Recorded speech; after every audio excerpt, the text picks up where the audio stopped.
You're listening to the St John's Diamond Creek podcast. This episode presented by Youth and Young Adults Minister Kirk McKenzie.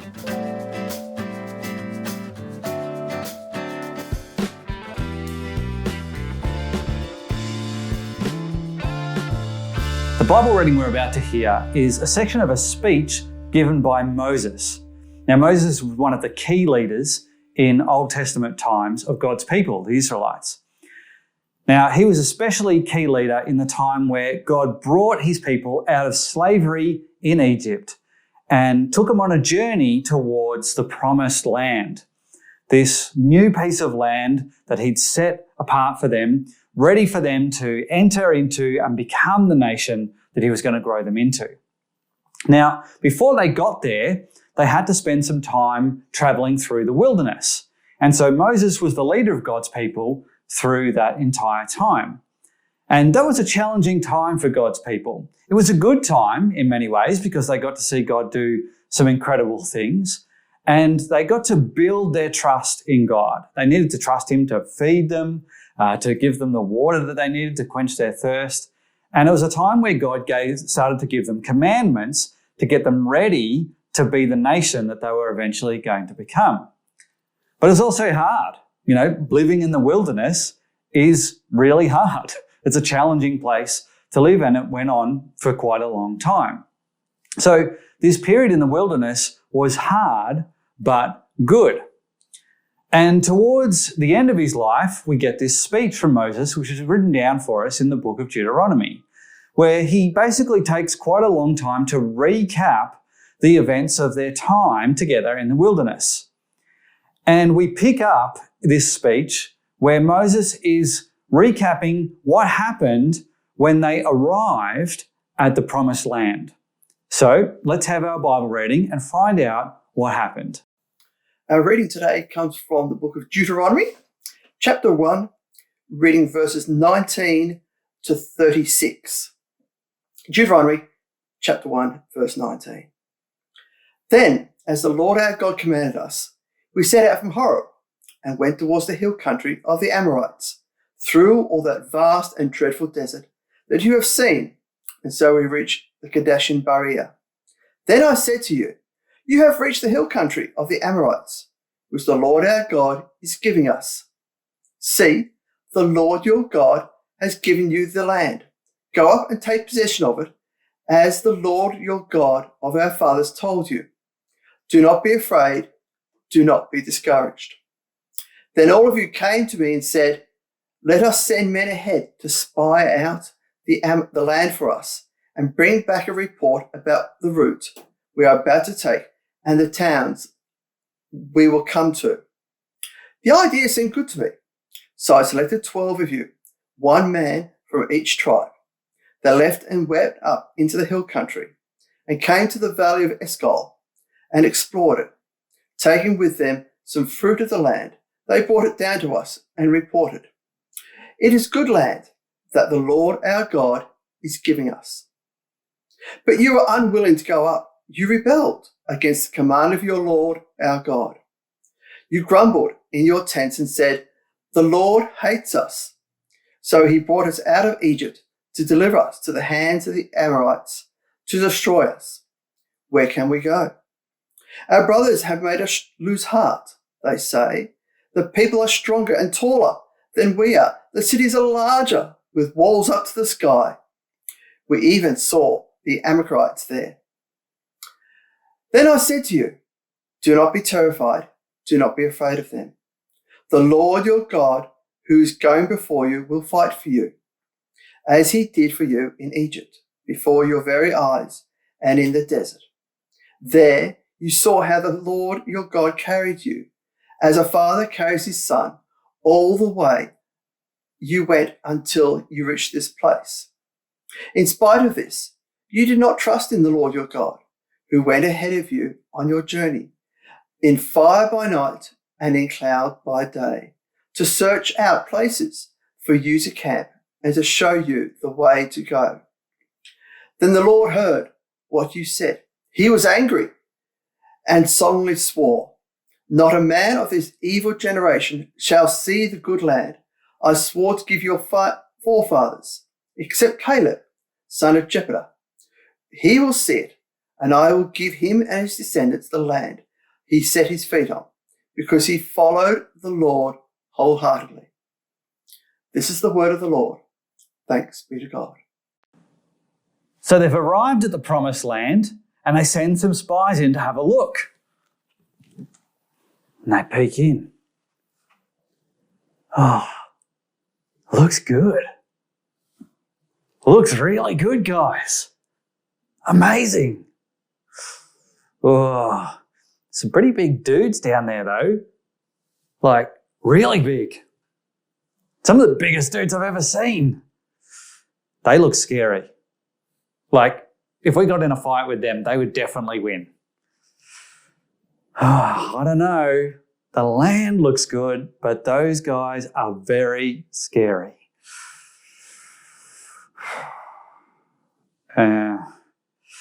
Let's not go. And so,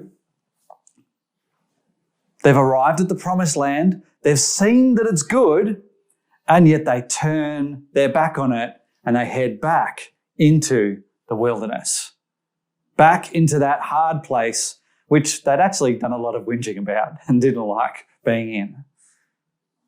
It reminds me of the 10,000 metres in the Olympics, the longest track event that you can run in the Olympics. You have to do 25 laps of the Olympic Stadium. And it's like they've got to lap 25. They've entered the home straight and they've tripped and they've fallen just before the finish line. They were almost there. They could see the end, and yet they didn't make it. It seems like such a shame. It's quite a sad story. It's a story of warning for us, actually. It's definitely a story of what not to do. Have a look at verse 26 with me, and 26 and onwards. This is what Moses says about this story. He was there. This is his memory of it. He said, "But you were unwilling to go up. You rebelled against the command of the Lord your God. You grumbled in your tents and said, 'The Lord hates us.' So he brought us out of Egypt to deliver us into the hands of the Amorites to destroy us." So he just took us out of the hands of one enemy just to bring us to the hands of another one. "Where can we go? Our brothers have made our hearts melt in fear."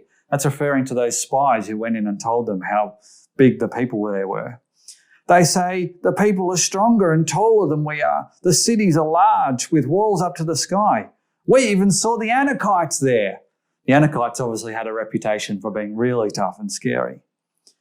"Then I said to you," this is Moses saying this, "do not be terrified, do not be afraid of them. The Lord your God who is going before you will fight for you, as he did for you in Egypt before your very eyes and in the wilderness." It's like you have evidence that God's going to look after you. "There you saw how the Lord your God carried you as a father carries his son. All the way you went until you reached this place." So he's been with us the whole time.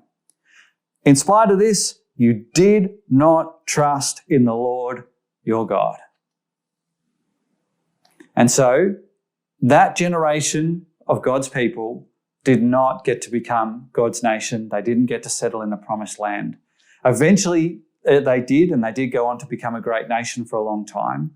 But this sad end for that generation is a story of warning for us as we read this story.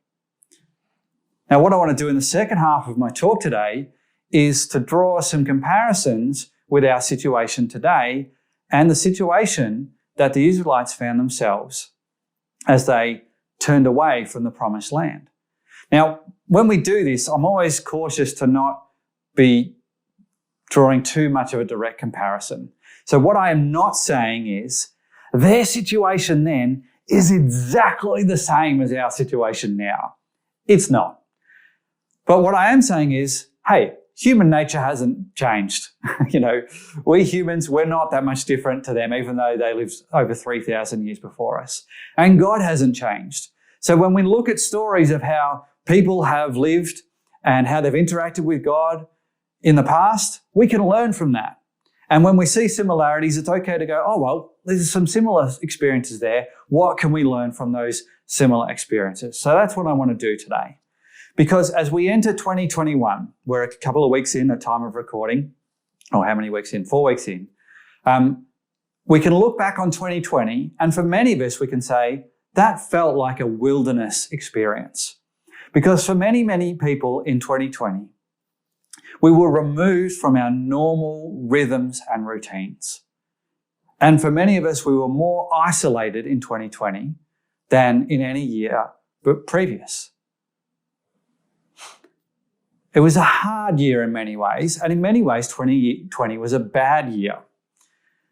For me, it wasn't so much that there was a whole lot of new problems. It was more that the existing problems were exposed in a whole new way. And they got way more in our face. For example, here in Australia, we already had a problem with our aged care facilities. They were already under-resourced, poorly regulated, poorly run. But boy, did that problem get in our face last year in horrendous ways. Already, employers were treating their employees badly. That wasn't a new thing that started happening in 2020. But boy, did that problem get in our face and just go to a whole new level in 2020. And so a whole lot of problems really just got in our face in a whole new way during the pandemic. But of course, 2020 wasn't all bad as well. And I noticed at the end of last year, articles and news stories started coming out, pointing out the good things that had happened and the great lessons that we learned throughout the year. We noticed that as a church as well. We had a couple of teaching series that were reflecting on the opportunities that were being presented to us throughout the year. And at our Thanksgiving service, many of you shared some of the great things that had happened throughout the year, sometimes despite the challenges that we were facing. We did a young adult survey during the second lockdown, the hardcore lockdown that we had in Melbourne. And no doubt our young adults and our church were experiencing plenty of challenge. But also, it was encouraging to see some really great signs as well. In particular, that even though digital church was quite a challenge to engage with, that our young adults had a very resilient relationship with Jesus, which is the main reason that church exists in the first place.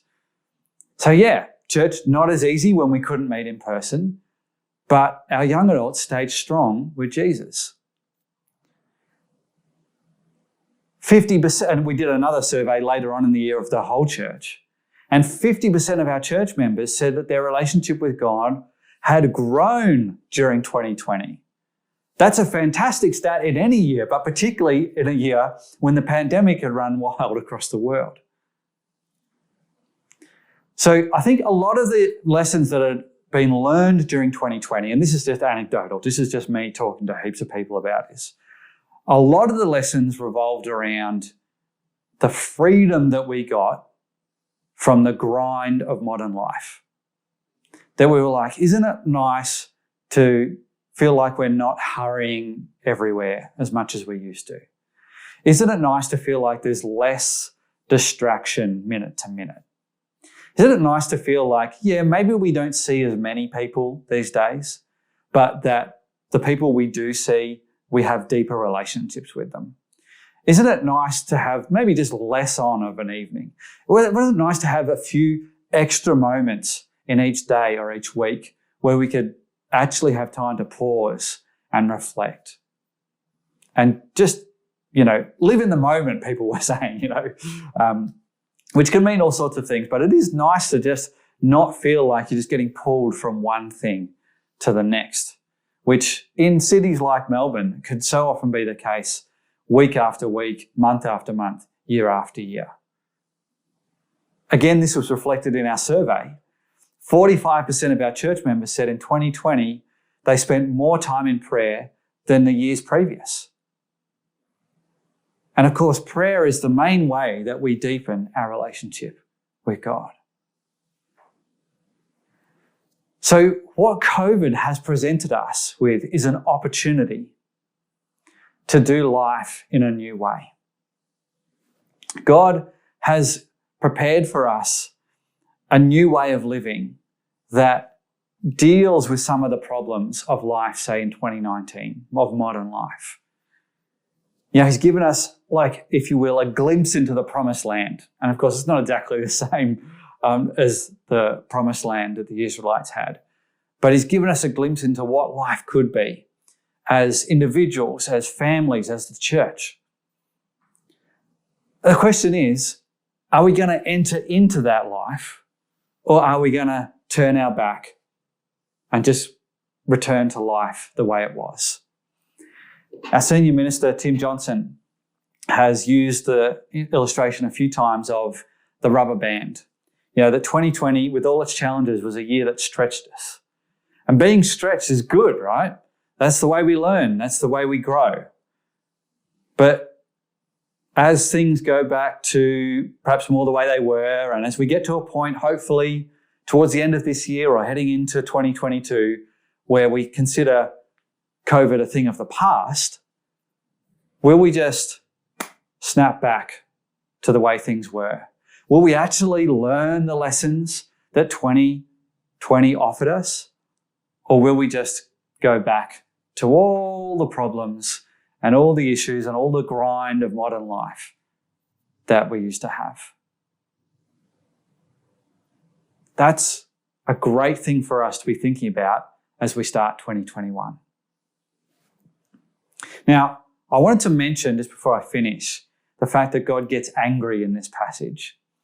You might have noticed that in our Bible reading. If you were to continue on reading this speech by Moses, you'd see that God gets really angry.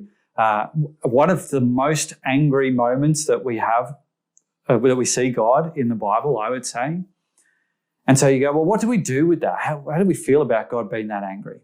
Now, we could do a whole series of talks on anger in the Bible and God being angry. And that's worth doing, and people have done series and written whole books on this. Let me say this here at the end of this talk. We have the benefit of reading this over 3,000 years later after the events happened. We have the benefit that Jesus has come since then. And so we don't need to think about God's anger in the same way that they would have in that moment in history. God, don't get me wrong, God still gets angry at evil and he still gets angry at sin. But because God came to earth as Jesus, we now understand that God absorbed his anger onto himself when he died on the cross as Jesus. It's like all God's anger was poured onto Jesus. And then when Jesus died and rose again, this gives us confidence that we don't need to worry that God's going to come down and slap us with his anger.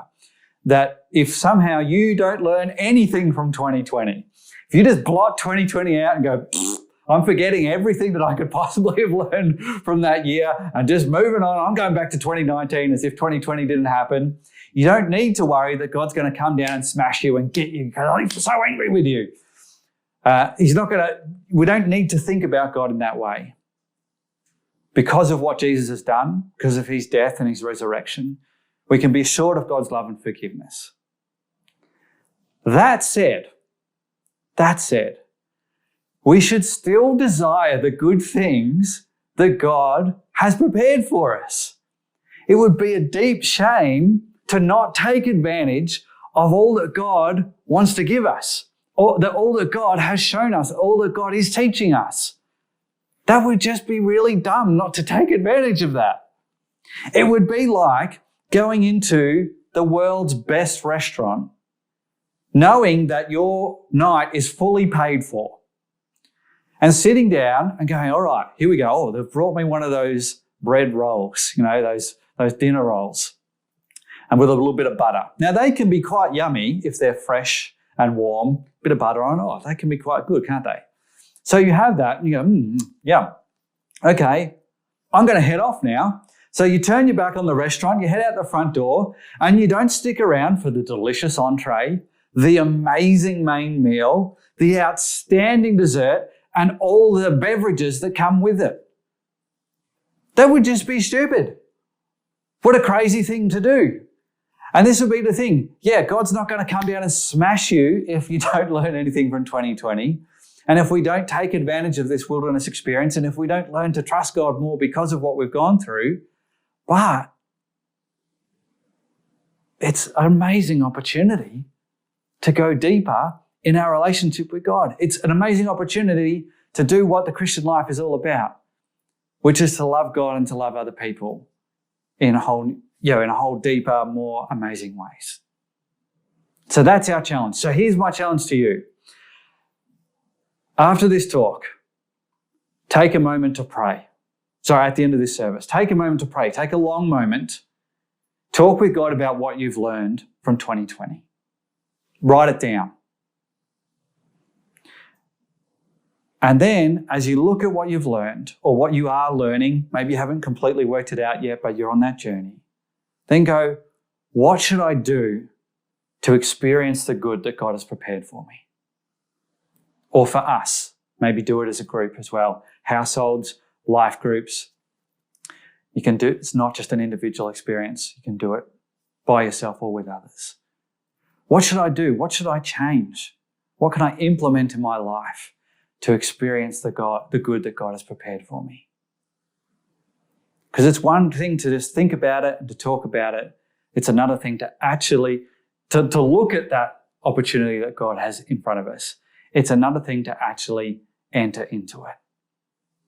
So that's our challenge for each of us this week. I encourage you to take advantage of the good that God has prepared for all of us. Thanks for joining us. If you'd like to subscribe to this podcast, you can do so in Apple Podcasts, Google Podcasts, Spotify, or wherever you get your podcasts from. Just search for St. John's, Diamond Creek.